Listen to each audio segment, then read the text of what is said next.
ubundi umuntu wese ushaka kubaho neza yagombye kubanza akamenya umugambi w'Imana ku kintu icyo ari cyo cyose. Haleluya. Umugambi w'Imana ku kintu icyo ari cyo cyose. Reka mbanze mbitondeke muri iyi gahunda. Umugambi w'Imana ku buzima bwawe ubereyeho iki? Iki ni cyo kintu cya mbere, impamvu muzabona abantu benshi babaho ubuzima bw'akajagari, impamvu muzabona abantu benshi babaho mu bunywanzoga n'urumogi n'ibindi, nuko batazi umugambi w'Imana ku buzima bwabo ubereyeho iki. Njya nkunda kubwira abantu ikintu cyatumye nkizwa. Nashakaga ubuzima bufite umurongo, bufite gahunda, nkashakisha ahantu hose. Ngeze aho ngaho kubera ko hari abantu babanditsi bitwa ba existentialiste, barimo abitwa ba Camus, barimo abitwa ba Nietzsche, barimo abitwa ba Sartre, barimo n'abandi singiye kubarondora bose, ababazi barabazi. Abo ngabo baranditse ngo buri ubuzima ni akajagari, ngo uretse abantu b'abanyabwoba ngo niwe washaka kubushyira ku murongo. Nageze aho ndavuga ariko birashoboka ko Nietzsche yaba yaravuze ukuri, nanjye nkaba ndi umunyabwoba ndimo gushaka gahunda mu buzima kandi ntayiha. Ko nageragezaga ibintu bikanga, nkagerageza nkiha discipline nkayigenderaho amezi, najya kwisanga nkisanga narasubiye aho navuye. Abera ko kuki ntagera ku ntego zanjye. Bikamera nkamwe Paulo yanditse akavuga ngo nzi cyiza ntagombye gukora, ariko nkisanga mu kibi ntashakaga. Hanyuma nza gusoma urwandiko Paulo yandikiye Abafilipi, igice cya mbere umurongo wa 21 niwo wambwirije. Aravuga ngo kubwanjye kubaho ni Kristo. Uyu mugabo afite definition y'ubuzima, azi icyo abereyeho, yagishyizeho urutoke agishyiraho izina. Arangije aravuga ngo kandi kuko kubwanjye kubaho ari Kristo, ngo ubu ngubu ngewe ngo maranira gusa nawe. Igice cya kabiri akavuga ngo mugire wa mutima wari muri Kristo Yesu. Igice cya gatatu muri urwo rwandiko akavuga ngo buriya ngo nibagirwa ibiri inyuma ngasingira ibiri imbere, ngo menye Kristo, menye n'imbaraga zo kuzuka kwe, ngo nshushanywe nawe. Hanyuma igice cya gatatu akavuga ngo nshobozwa byose na Kristo m'imbaraga. Ndavuga uyu mugabo arasobanutse, azi icyo abereyeho, azi umubeshaho, azi aho akura imbaraga, ariko giwe ndajaraja bitamfata icyemezo cyo gukizwa. Buriya umuntu wese wicayemo hano utaramenya icyo abereyeho azabaho ubuzima bw'akajagari. Ubishaka utabishaka uzajagarara, kuko ntuzi icyo ubereyeho. Ibiguhamagaye byose urabyitaba, ibihagurutse byose urabikurikira, kuko nta ntego y'ubuzima ufite, nta mugambi. Sobanza ushaka umugambi w'Imana ku buzima bwawe. Reka nongeraho n'ibindi nka 3 cyangwa 4. Umugambi w'Imana ku rugo. Ku rugo hano harimo abagabo n'abagore batazi icyo Imana yashyiriyeho urugo. Impamvu muzabona ingo nyinshi ziri miserable, baba we, hari umuntu wifata akabyara atazi kubyara icyo ari cyo. Uzi icyo nita kubyara utazi kubyara icyo ari cyo? Hari abantu babyara nk'inzoka. Inzoka ibyara abana yarangiza igatera mu magi igataho ikigendera, ntirera, ntiyita ku bana bayo. Ariko hari nabibeshya. Hari abantu twahoze tuganira mbere bambwiraga ati baracyatwite, bambwiraga ati turashaka, twabazaga uburyo twazabatirisha umwana wacu. Ndavuga ni mubanze mu mubyare. Muganga ngo atereko giye ndashaka kuzabanza nkabanje kwiga. Ndababwira ariko reka mbanze nkurangira isomo rya mbere, urimo uratangirira hatariho. Uyu mugore si umugore wawe, ati banza wige kumukunda. Niyo ntambwe ya mbere yo kurera abana. Intambwe ya mbere yo kurera abana, banza ukunde nyina wababyaye. Ko niba udakunda nyina wababyaye abana bazaguhindukirana. Uzi kubona ubyara abana ntumenye kubyara icyo ari cyo. Intambwe ya mbere yo kubyara ni ugukunda uwo mwashakanye. Ko nibwo murema atmosphere, mukarema icyari abana bakuriramo basusurutse. Naho ubundi bya bindi by'ingo zihoramo intambara, buryo uba wararongoye utazi kuba umugabo icyo ari cyo. Kuba umugabo si uko ufite imbaraga. Muri PPC y'Imana muzasubira inyuma murebe umugabo mu mugambi w'Imana. Ntabwo umugabo ari umuntu ufite imbaraga. Umugore ashobora no kuza ndusha imbaraga kandi nkaba umugabo, kandi nkaba umugabo we. iyo azi umugambi w'Imana ku mugabo n'umugore. Muri kino gihe abagabo dufite ikibazo, umugabo utazi definition y'umugabo according to God ari muri danger. Mujya mubibona, umugabo utazi umugambi w'Imana ku mugabo ari mu kaga, kubera ko abagabo benshi ni ibintu nirirwamo hano, kuko batazi umugambi w'Imana ku mugabo. Umugore amurusha amafaranga kumva nta bugabo agifite. Buryo impamvu abagabo benshi bajya mu ndaya, nuko indaya ziracyari muri format ya wa mugore wa kera uri dependent, wa wundi ukubaha kuko umutunzi. Ariko iki gihe haje abagore bitunga. Yare umuhungu yajya kurongora umukobwa akamubwira ati ariko mfite inzu ariko nanjye ndayifite, ariko nzaguha imodoka ariko ndayifite, ati ndagutera ikofi ariko konte yanjye irabyibushye. Ubugabo bwawe bukaba burashize. Nibuze koko umugabo ari ugutunga umugore, you are finished.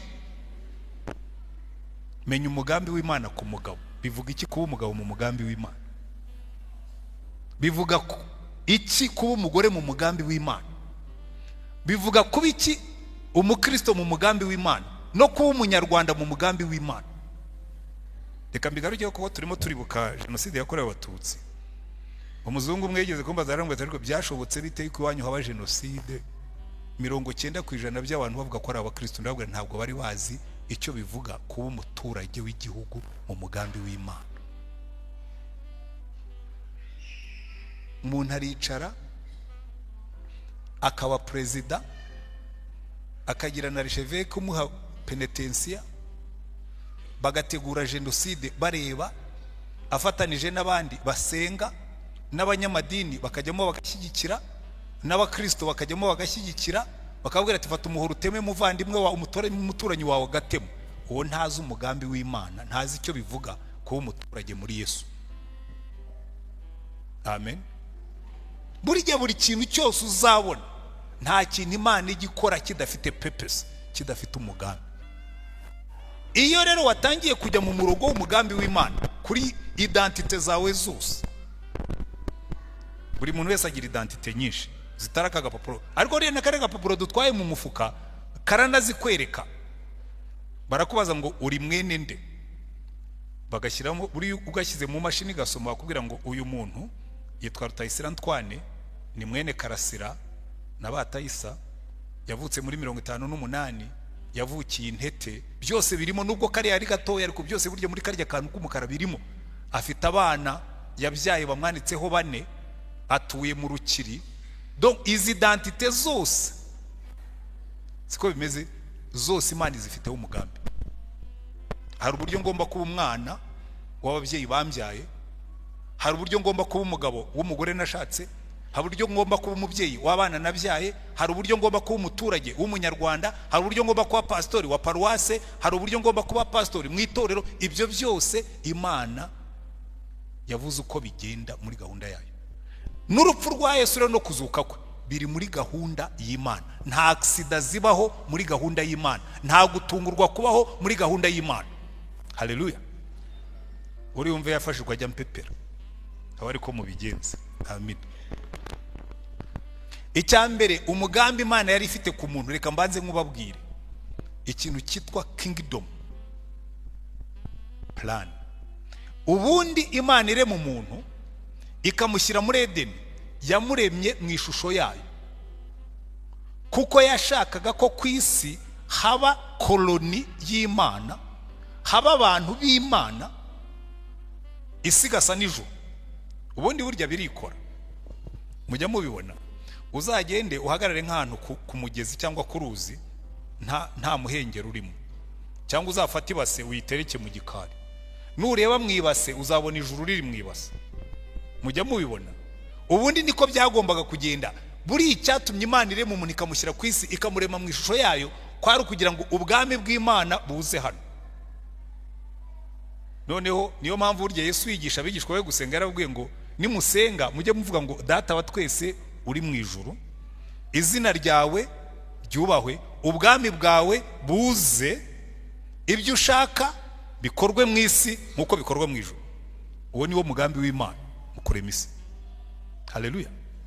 Ntabwo mfite umwanya ngo mbisobanure wenda mu buryo burambuye ko turihuta, ariko umunsi uzasobanukirwa ibyo ngibyo uzumva icyo Yesu yapfiriye. Kuko muri ubwo bwami bw'Imana umuntu yagombaga kubaho number 1 abana n'Imana mu bwizerane n'imibanire n'ubusabane busesuye. Batubwira ko Adamu na Eva Imana yajyaga ibagenderera buri mugoroba, ikaza ikicarayo ikabwira ngo Adamu na Eva, how are you? Umugabo n'umugore bakicara bakabwira ngo uva rero boss, uyu munsi kabisa akazi waduhaye, imbogo zimeze neza, intare zimeze neza, ishyamba rimeze neza, Edeni iraryoshye kabisa, nanjye n'uno mugore wanjye tumeze neza. Imana yarize akabwira ngo keep it up, mukomereza aho ngaho. Haleluya. Kuko uwo ni wari umugambi w'Imana. Umuntu yagombaga kubaho afite confidence, agenda nta mutima umucira urubanza, akabana na mugenzi we bakundanye, bafatanije, ibibakikije byose bibubaha, babifiteho ubutwari, bafite n'ibyo barya byuzuye bihagije, nta mubabaro wari uhari, nta gahinda, nta rupfu, nta ndwara. That's the kingdom. Ubwo bwami bumeze butyo bugaragara mu itangiriro igice cya mbere n'icya kabiri, buzongera kugaragara mu byahishuwe mu gice cya 21 n'icya 22. Ariko hagati aho ngaho kuva ku gice cya 3 kugeza ku gice cya 20 cy'ibyahishuwe turi mu ntambara yazanywe n'agakosa gatoya. Ariko ngiye kubabwira, kubera yuko nta rupfu rwari ruhari, ariko urupfu rwari rwararemwe. Munkurikire neza, kuko Imana yabwiye Adamu na Eva igice cya 2 umurongo wacyo wa 17, arababwira ngo Adamu, mu bintu nabahaye birimo hano muzitonde, hari igiti kimwe nibikiye gitera kumenya icyiza n'ikibi, kiriya ntimuzakiryeho, kuko umunsi mwakiriyeho gupfa ko muzapfa. Kizaactivatinga, kizakangura, kizabyutsa urupfu muri mwe. Reka mbafashe kubyumva neza. Abari bakuru muri mwebwe, abariho muri 94, muribuka tuvuye muri jenoside n'intambara yo kwihagarika, ahantu henshi muzajya mubyumva no mu ndirimbo baririmba hari hatabye mine.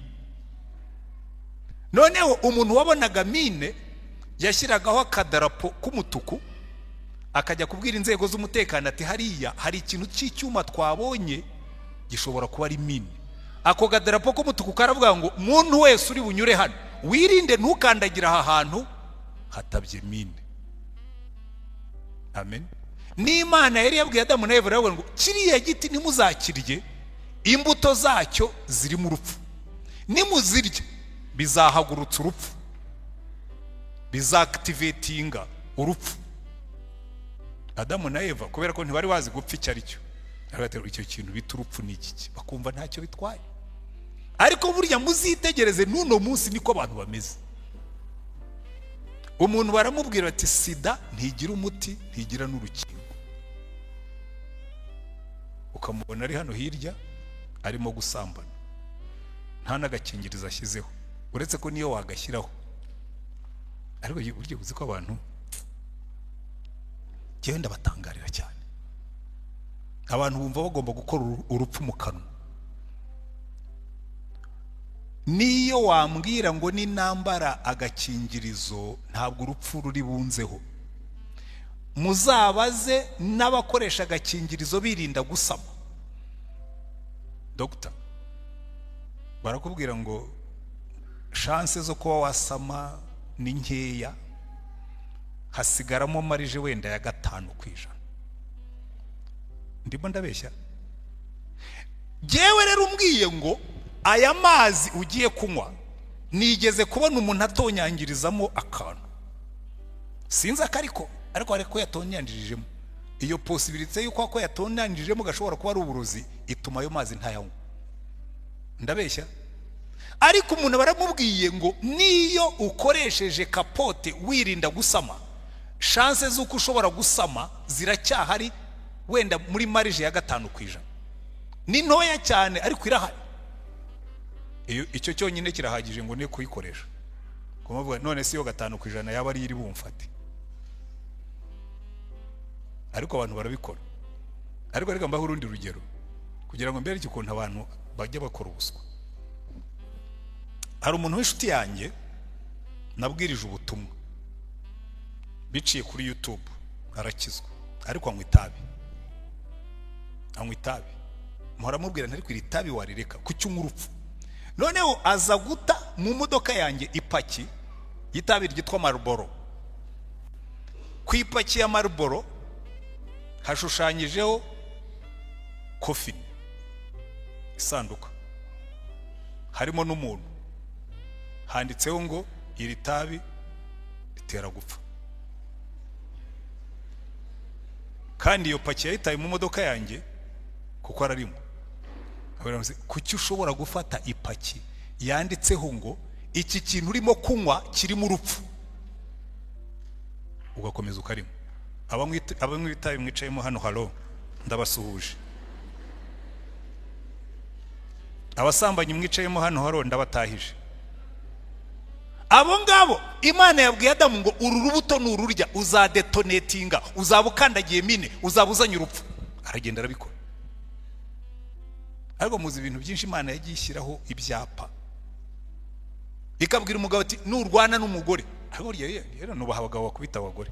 Iyo mvuze ngo ndabubaha n'uburyo kuvuga ko nanze kuvuga ko mbasuzugura. Umuntu muraza kuryamana mu gitanda wamukubise. Can't you see it's stupid? Jewe nagennye gukubita umugore ntabwo nararana nawe. Ubu se ahengereye nijoro kandi ikintu kigutangaza wamukubise urangije umutanga gusinzira. Serious. Ukubise umuntu urangije umuryamira iruhande, urangije ukora ikosa ryo kumutanga gusinzira. Agiye agafata akanyundo akakumena umutwe uretse Imana.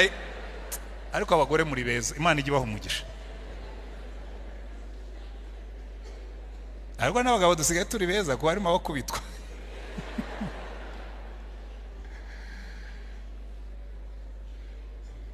Icyo ndimo kubumvisha, Imana yabwiye Adamu ngo kiriya giti nashyizeho icyapa ntimuzakirye, ariko yarakiriye. Reka twihute. Amaze kukirya urupfu rwinjira mu isi. Mwabonye ya texte twasomye, hari inkuru twigeze kwiga kera twiga mitology y'Abagiriki. Imana yawe yitwaga Zeus. Noneho umugabo witwaga Promete aragenda yiba umuriro. Ariko akagira umuvandimwe witwaga Epimetheus. Noneho ibwira iyo mana yabo Zeus, iramubwira ati ibwira witwa Hephaistos ati ujye mu butaka unkoreremo umugore mwiza ntego umutego bari abavuna muheto banyibye umuriro. Hanyuma akora umugore mwiza witwa Pandora rero witwa Epimetheus murumuna wa Prometheus wawivye umuriro aramurongora. Zeus amuha kadodo mariage, akaboxe. Ubundi bavuga ngo ni box ariko ubundi rwaro rwabya yari jar, yari kari nka kabindi gapfundikiye. Bamwe bavuga ngo hari harimo imigisha, ariko abandi bakavuga ko harimo ibyaha. Aramuga ati aka kabindi umunsi wakapfunduye isi zabona kaga. Umugore aragatwara. Epimetheus aramurongoye ubwo yinjiye mu isi, azanye kabutindi. Hanyuma umunsi umwe kubera amatsiko kubana n'urwabya rudafunguye, ararufungura ngo ibi byose bisohokamo.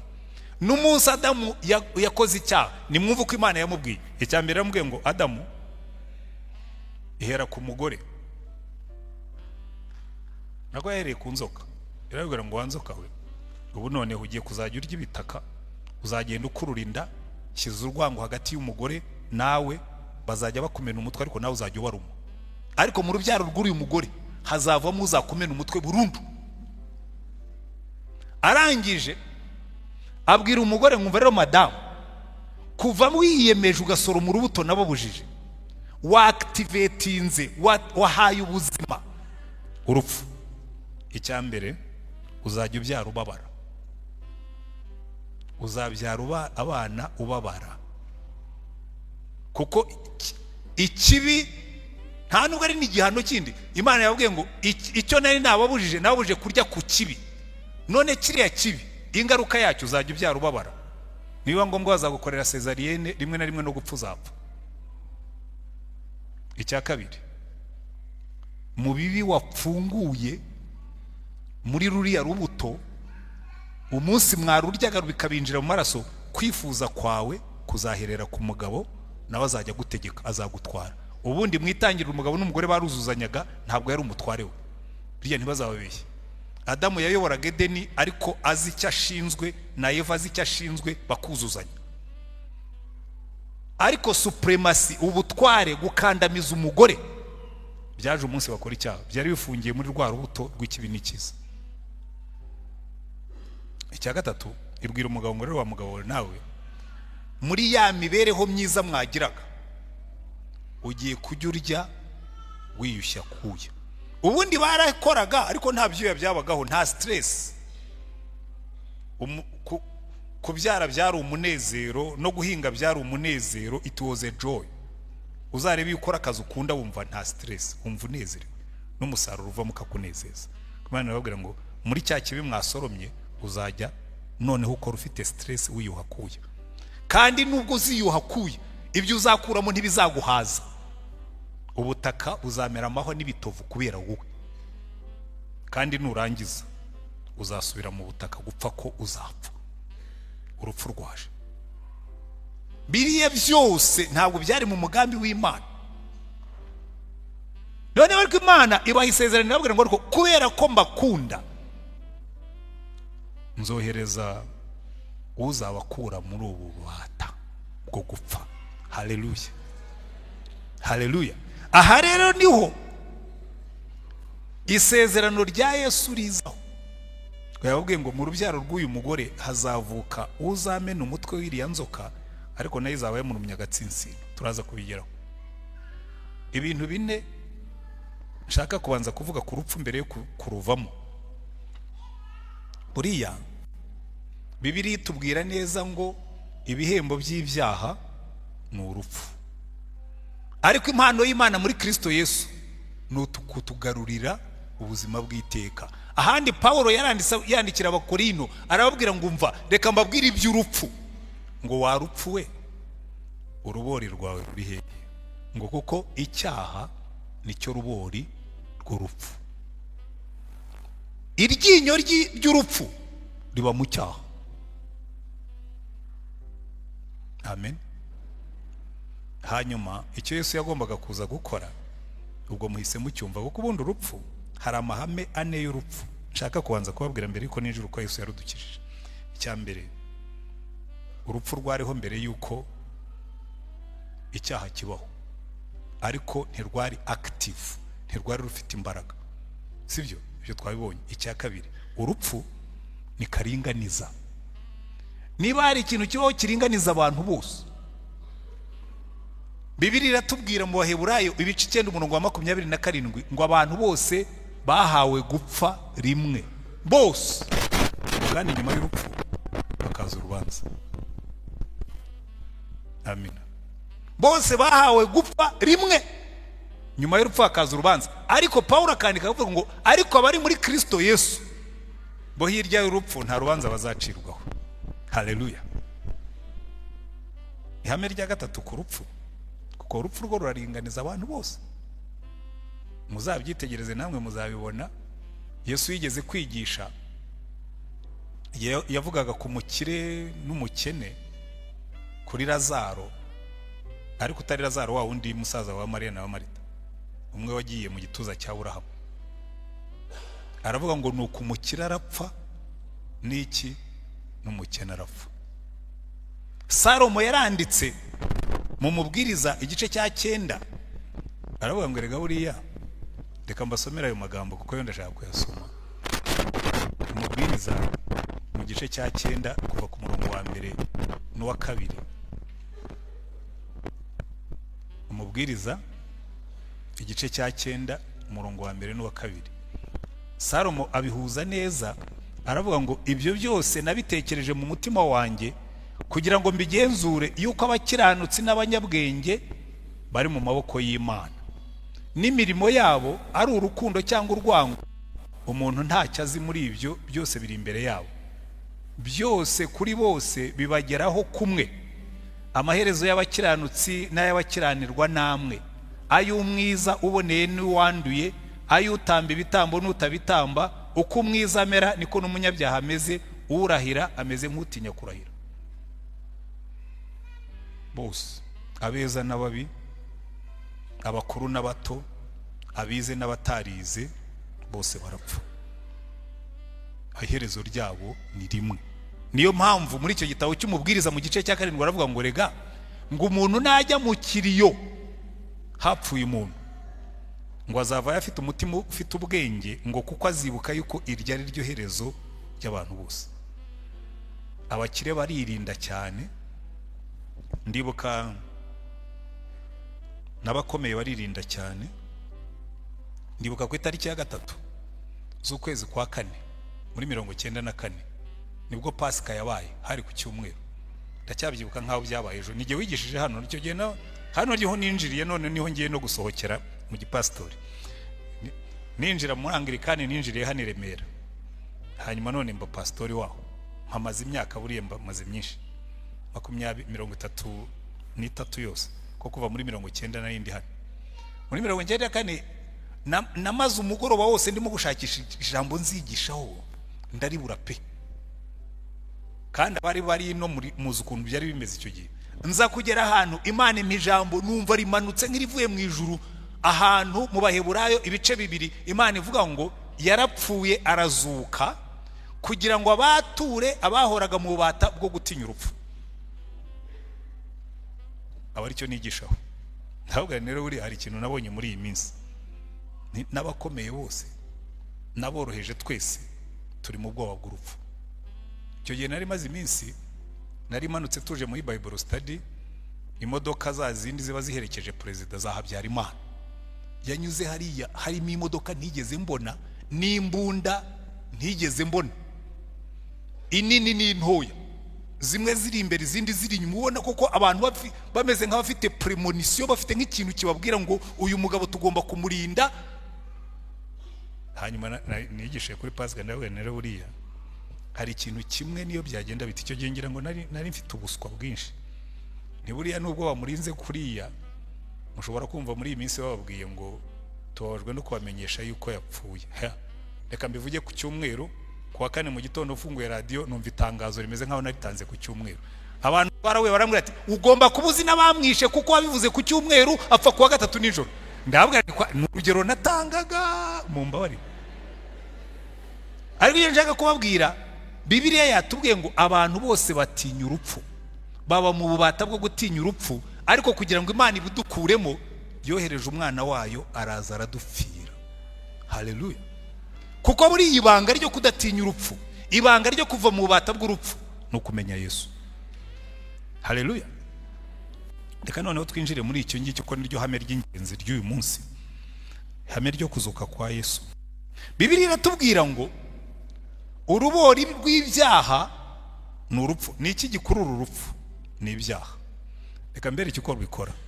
Ushaka gukurura inzuki hano wahamena ubuki. Niba mushaka ko mbibereka, nshobora kujya hano hirya nkagura ubuki, nkaza nkabusiga ku bibabi by'izi ndabyo. Mutaranasohoka hano mwabona inzuki zuzuye hano mutazi naho zivuye, kuko inzuki zirahumurirwa zikamenya aho ubuki buherereye, n'utundi dusimba.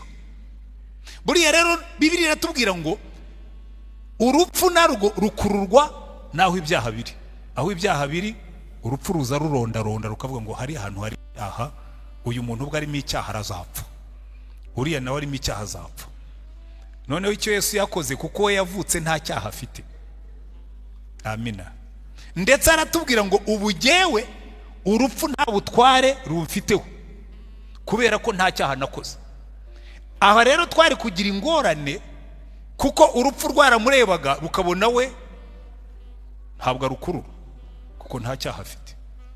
Kugira ngo rero rumujyeho yagombaga kugira icyaha. Murimo murankurikira neza? Are you following?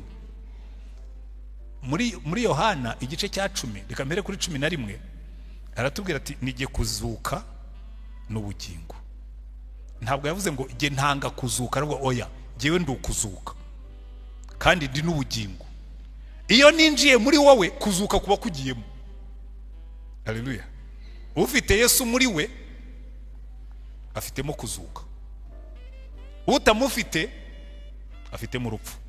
Ufite Yesu muri we afitemo ubugingo, utamufite atwaye urupfu. Hanyuma arangije abwira abigishwa be mu gice cya 10, arabwira ngo rero ubwo mundeba jyewe urupfu nta butware rumfiteho. Yohana igice cya 10 aho ati jyewe urupfu nta butware rumfiteho, kuko ariko iyo mbishatse kandi naje kubikora. Umurongo wa 17 igice cya 10 aravuga ngo igituma data nkunda nuko ntanga ubugingo bwanjye ngo musubirane, nzabutanga nindangiza ngire nti mbusubirane, nta ubunyaka ahubwo mbutanga ku bushake bwanjye, kuko nta ushobora kunyica. Na Pilato yaramubwiye ati uzi ko nakwica cyangwa n'ugataye Pilato, byitondemo ngewe am not from this world, ntabwo ushobora kunyica utabihereye uruhusa no hejuru. Arambwira ati ariko bavuze ngo uri umwami, ati ndi umwami nyine ariko si uwa hano. Haleluya. Buriya ikiganiro cya Pilato na Yesu cyari gishimishije. Uri umwami, ati ndi umwami wabivuze, ariko no bwami bwanjye si ubwa hano. Iyo bubu bwa hano nari kuzana ingabo zanjye legiyoni 12 z'abamarayika. Pilato ati wowe ushobora guhamagara legiyoni 12? Ko legiyoni imwe yabaga abasirikare 6,000, wowe ushobora guhamagara legiyoni 12 z'abamarayika plus? Pilato agira ubwoba, arasohoka aravuga ati uyu mugabo avaye ko yanteye ubwoba, uyu mugabo ni wahe? Agateka we uyu muntu aragukanga gusa, mubambe bisigaye biduharire. Hanyuma ariko Yesu yari yarabivuze imbere, aravuga yewe nta ubunyaka ahubwo mutanga ku bushake bwanjye, nshobora kubutanga kandi nshobora kubusubirana, kuko iryo ari ryo tegeko nategetswe na data. Data yarambwiye ngo manuka ubutange, ariko nurangiza ubwisubize, kuko muri we harimo ubugingo. Haleluya. Yashoboraga gupfa yarangiza akiyurura kongera agasubirana ubugingo, arabutanga ku bushake bwe. Ariko kugira ngo urupfu ruzamurume hari ibyo yagombaga kwishyiraho. Bibiliya iratubwira ngo rero kugira ngo akurure urupfu arutega umutego. Urupfu rwari ruje rudushaka, hanyuma ibyaha byacu arabiterura byose abyirundaho. Niko Yesaya yatubwiye ngo yishyizeho ibyaha byacu no gukiranirwa kwacu, yishyiraho n'intimba zacu n'imibabaro yacu, yishyiraho n'ubumuga bwacu abyirundaho, mbese ajya munsi yabyo. Urupfu rumurebye rubona si wa wundi, ruravuga ati ariko uyu nawe nshobora kumwica. Baramutwara batariko Pilato dufashe tumwice. Satani avuga ati ariko uyu mugabo koko arapfa. Baramukubita babona erega burya nicyo cyatumye nayo udagira ikibazo. Baravuga ati byari byose afite ubushobozi bwo kubacika, yanga kubacika kuko niwe utanze ubuzima bwe. Baramufashe baramukubise. Erega Petero yari yazanye n'inkota avuga ati byari byose ndamuzi buri afite udukoryo twinshi, araza kuduha sinyari tubacape. Baje bamufashe Petero akubita ugutwi kuragwa. Yesu aramubwira ati ariko Petero ibyo urimo ni ibiki? Ngewe ntanga ubuzima bwanjye kuko nzashakira nzabusubirana. Subiza inkota mu rwubati. Izo ni intambara zo kwisi, ngewe sindi uwa hano. Baragenda bajya ku mutambyi mukuru. Petero yaragitegereje ko atari kubya byose hari ikintu kimwe nzi, uyu mugabo hari buze guhindukirira, arabereka aho abera ishyano. Aragenda ageze ku mutambyi mukuru abona baramukubise. Ariko se yaretse baramukubita ko mbona nta kintu arimo gukora. Petero aramwihakana aravuga ati yabona kurikira gasuye ngo yuriya mugabo simuzi, ntabwo ari wa wundi. Umuntu wagenze ku mazi baramufashe uko bishakira, umuntu wahinduraga imigati, umuntu wazuraga bapfuye baramufashe. Aramwihorera Petero aragenda, ariko ngo abikurikirira hafi akavuga ati byari byose icyo nzi ni kimwe, hari ahantu ari buze guhindukira buriya. Abona arapfuye, abona baramuhambye, Petero arigendera ariheba. Ariko ageze ikuzimu ko yishyizeho ibyaha byacu, urupfu ruramuruma. Haleluya. Kuko urubori rw'urupfu ruri mu byaha. Aravuga tumva rero kugira ngo ururiya rupfu nzarwasamure ndukura amenyo. Hari inzoka z'ubumara zibamo impiri, zibamo incira n'izindi, bajya bazishyira muri zoo. Ukabona umuntu aragifasha agitwaye ku rutugu, ukabasira muntu atwara impiri ku rutugu. Abantu ndetse bakamutangarira ati buriya afite maji ikomeye cyane. Ya hehe?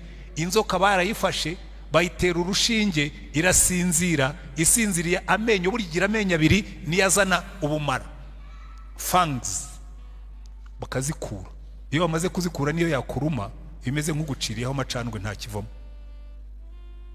akagifata akajya kigendana kuko niyo cyamuruma ni nk'uduhata umujomba, nta mbaraga biba bigifite. Urupfu Yesu yaragiye aravuga ati rero ndabizi warupfuwe, urubori rwawe ruri mu cyaha, henga nze mbanze ndihirira icyaha nkwambure imbaraga zawe. Haleluya. Ngo aramanuka gikuzimu, agezeyo Satani akoresha umunsi mukuru avuga ati wa mugabo uzi ko yatubeshyaga, burya twagira ngo ni igihanganye none nawe yapfuye. Ariko yavuze ngo ntanga ubuzima bwanjye aho nshakiye nkabusubirana. Agiye kubona abona aho bamurambitse, abona aregutse. Uyu mugabo yegutse ate? Abandi barabora, none waregutse. Abona aregutse, aciyeho akomanze kwa Satani, avuga ati Satani bureno amasezerano kuva mu itangiriro yasezeranywe naya ngaya, warandumye ariko none nje kukwambura ubutware bwose, mpereza izo mfunguzo. Aba bose nabarihiriye kuko jewe nta cyaha nakoze, urabizi neza. Aba bose n'abazaza nyuma yawe n'abagiye imbere yawe, mpereza imfunguzo.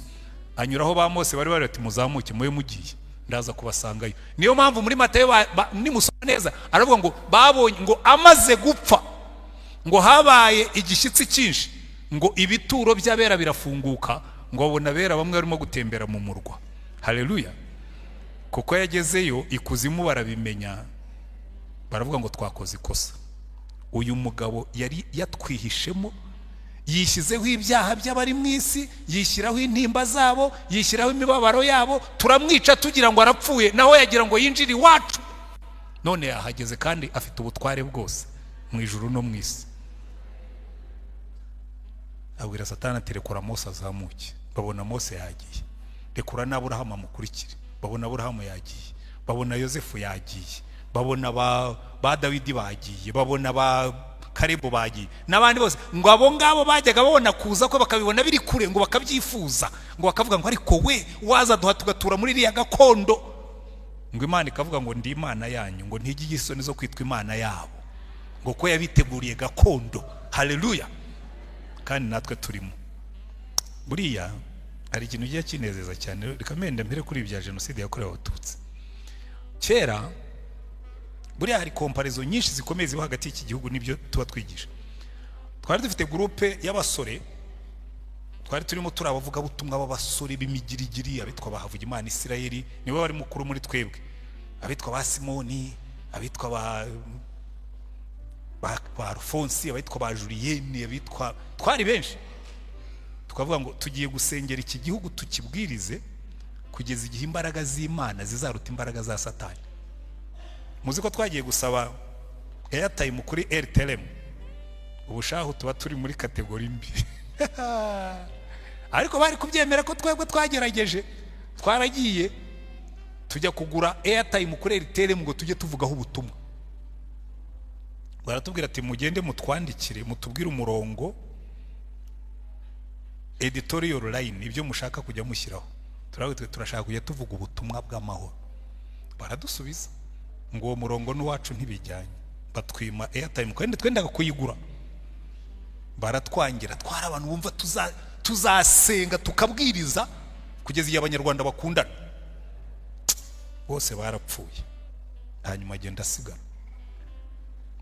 Rero nyavuga nti umunsi nzagenda nzababwira ngo cya gihugu twasengeraga burya byaje gukunda. Haleluya. Cya gihugu twasengeraga byaje gukunda.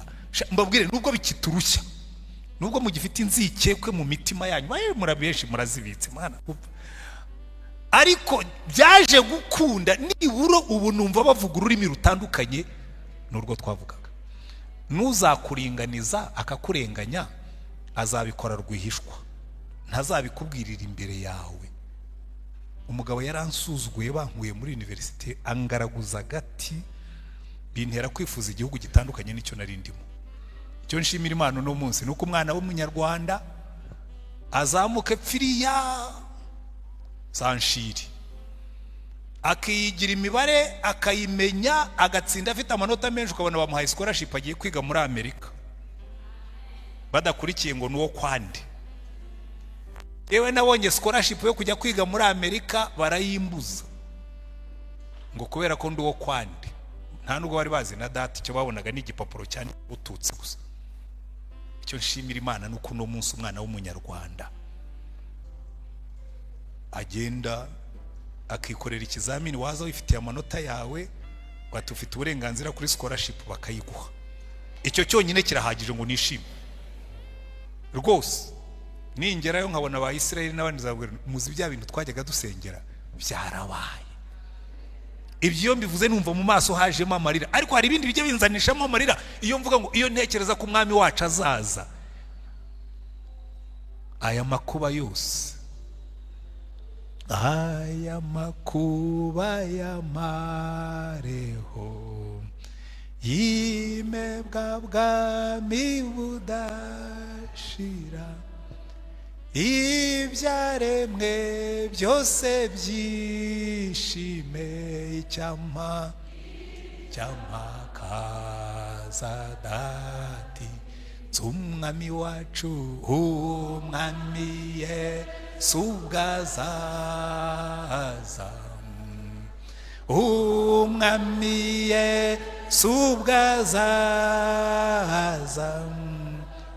umwami Yesu bwazaza,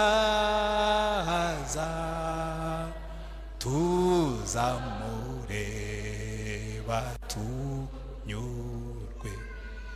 Buriya iyo ndimo kugereranya ibi bintu bibiri, u Rwanda n'ubwami bwa Yesu, ntabwo u Rwanda ari paradizo.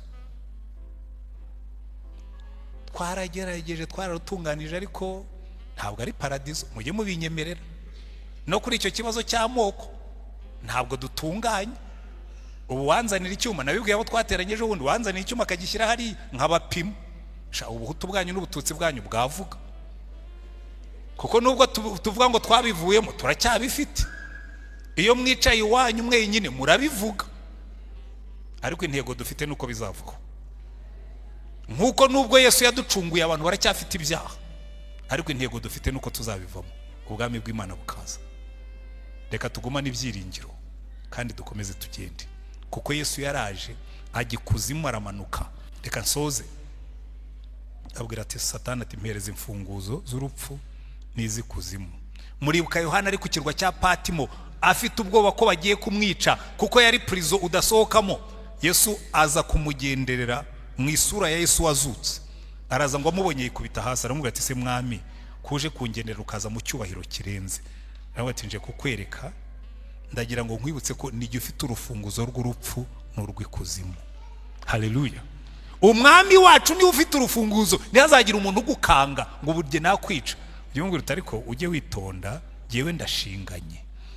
Mfite umwami wanjye ni ufite urufunguzo rw'urupfu n'urw'ikuzimu. Abenshi kuba tukiriho nuko ari we wari ufite urufunguzo, akavuga ngo ya ntabwo muri mumutware, mushobora kumukubita akamugara, ariko ntabwo mumutwara ko nijye ufite urufunguzo rw'urupfu n'urw'ikuzimu. Aho nzamuhamagarira azaza, ariko nta muhamagaye bwebwe nimushobora kumwica. Ari umuntu agutera ubwoba, ariko iyo wamenye umwami wawe ufite urufunguzo rw'urupfu n'urw'ikuzimu, uramubwira ati ariko ubundi se urarushywa n'iki?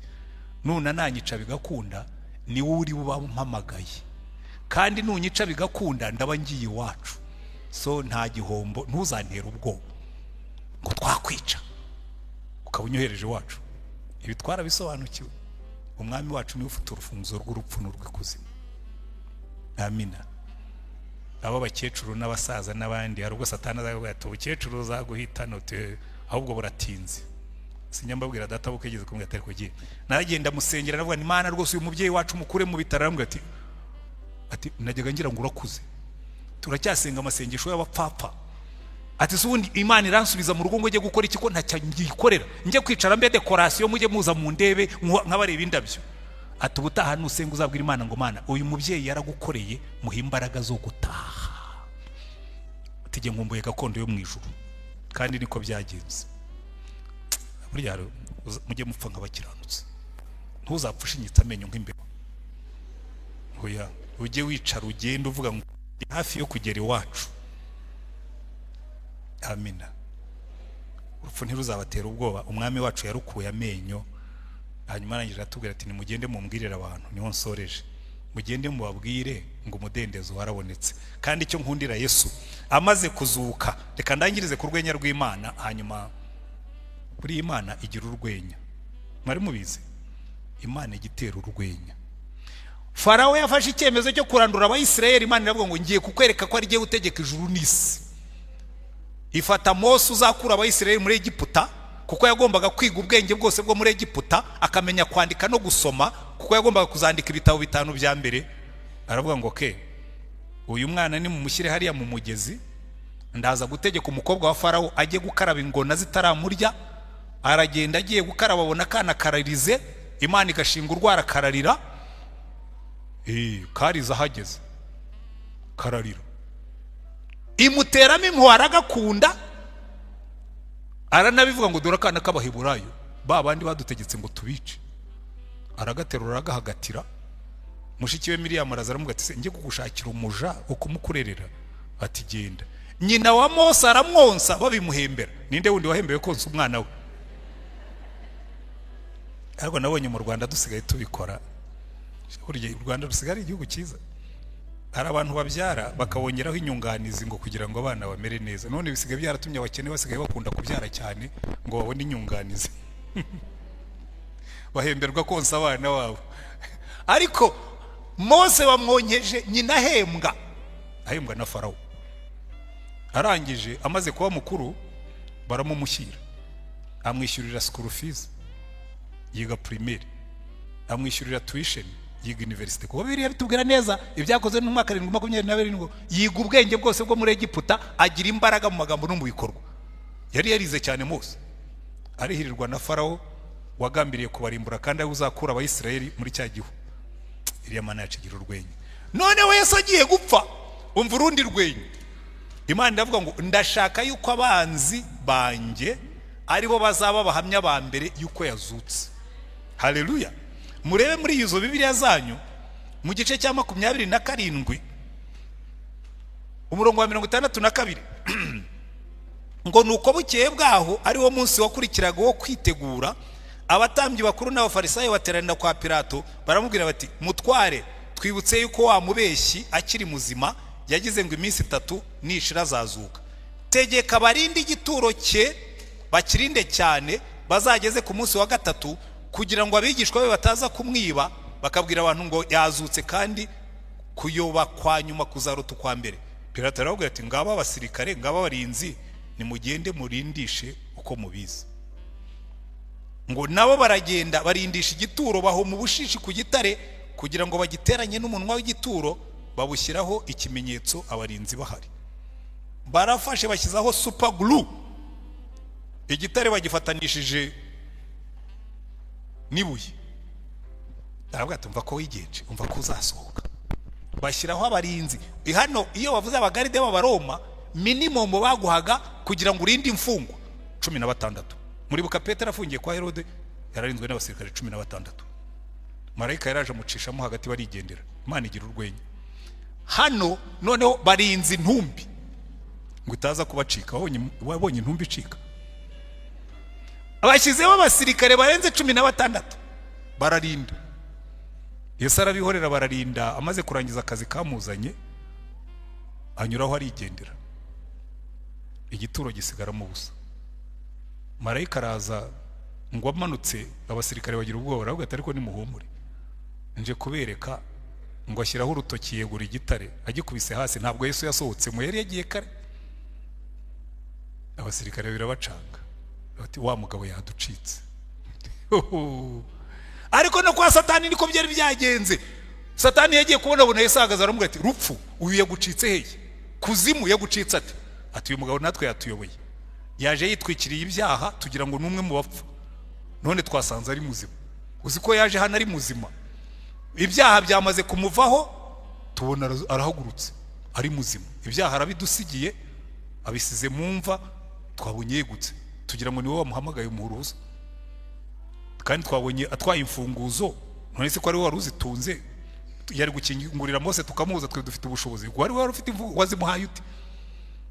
Batugara ducitse. Ngo Satani atangira gushoza intambara ku barokowe, ariko ibyo tuzabyiga ubundi. ariko ikintu kinshimisha, aba basirikare nibo babaye aba mbere gutangariza isi ko Yesu yazutse.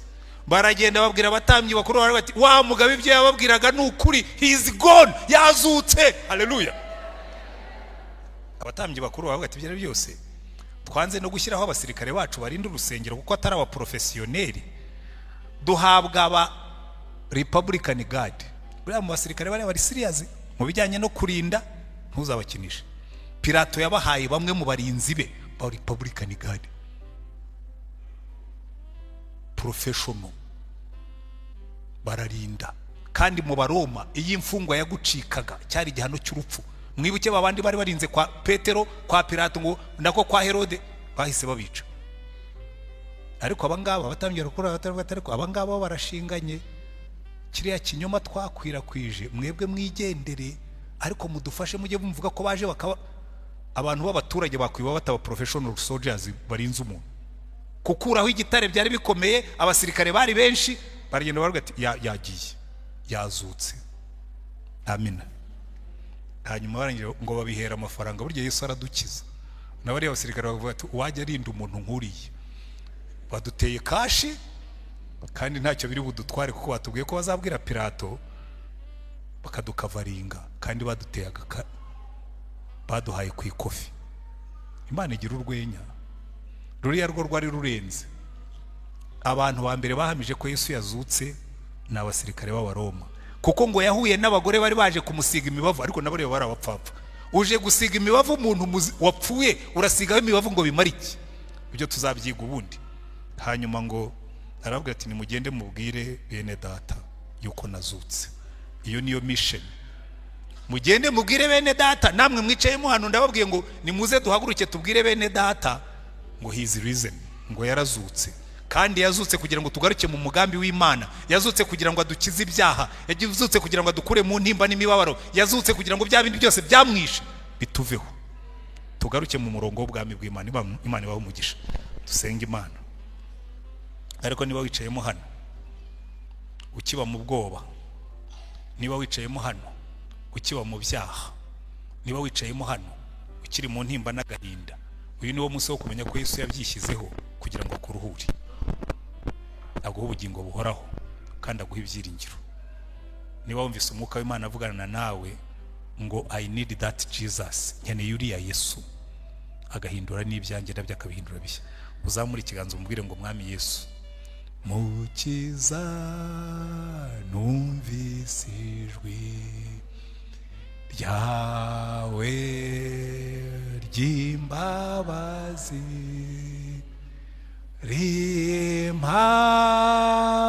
rimpamagara ngo nozwe